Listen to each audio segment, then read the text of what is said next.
பதவி ஒன்றிய நகரெல்லாம் கொடுக்குறதுன்ட்டு.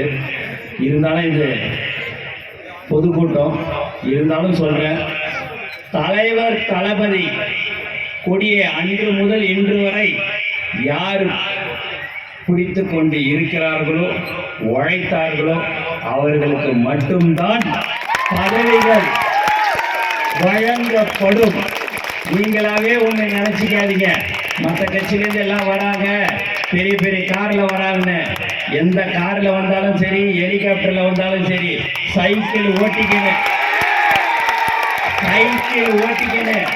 அன்று முதல் இன்று வரை யார் போஸ்ட் ஓட்டி கொடி கட்டினார்களோ அவர்களுக்கு மட்டும்தான் பதவிகள் கொடுக்கப்படும் என்பது தலைவருடைய அறிவுறுத்தல், தளபதியுடைய உத்தரவு என்பதை இந்த நேரத்தில் நான் மீண்டும் மீண்டும் தெரிவித்துக் கொள்கிறேன். ஆகவே யாரும் எதை பற்றியும் கவலைப்பட வேண்டாம், உழைத்தவர்களுக்கு மட்டும்தான் பதவிகள் வழங்கப்படும் என்பதை மீண்டும் முறை நான் தெரிவித்துக் கொண்டு எனக்கு வாய்ப்பு கொடுத்த அனைத்து உள்ளங்களுக்கும் மீண்டும் நன்றி கூறி விடைபெறுகிறேன். நன்றி. கையொப்பமிட்டு இதை துவங்கி வைக்க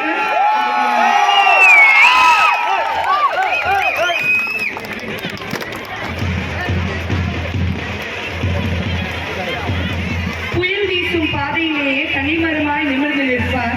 மலை முட்டி மோதினாலும் தான் இலக்கை வென்று முடிப்பார். சிங்கம் போல் சீரெழுந்து எதிரிகளை சிதறடிப்பார். சூரியனாய் சுழர்விட்டு இருள் சூழ்ந்த வாழ்க்கையை ஒளிரச் செய்வார்.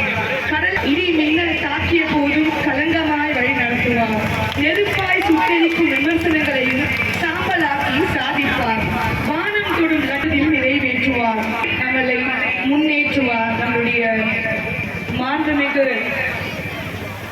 மாநில பொதுச் செயலாளர் ஐயா அவர்களை வருக வருக என்று வரவேற்று பாலியலுடைய தமிழக வெற்றி கழகத்தில் மாநில பொதுச் செயலாளர் ஐயா அவர்கள் பாலியல் வன்கொடுமைக்கு எதிராக கெட் அவுட் என்று கையொப்பம் இட்டு இந்த விழாவினை விழுப்புரம் மாவட்ட கழக செயலாளர் திரு எஸ் மோகன்ராஜ் அவர்களால் ஏற்பாடு செய்து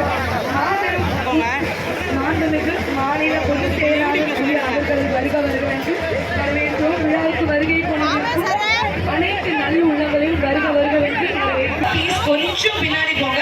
நம்ம நிகழ்ச்சி ஆரம்பிச்சு அதுக்கப்புறம் பார்க்கலாம். எங்களுக்காக சின்னதா ஒத்துழைப்பு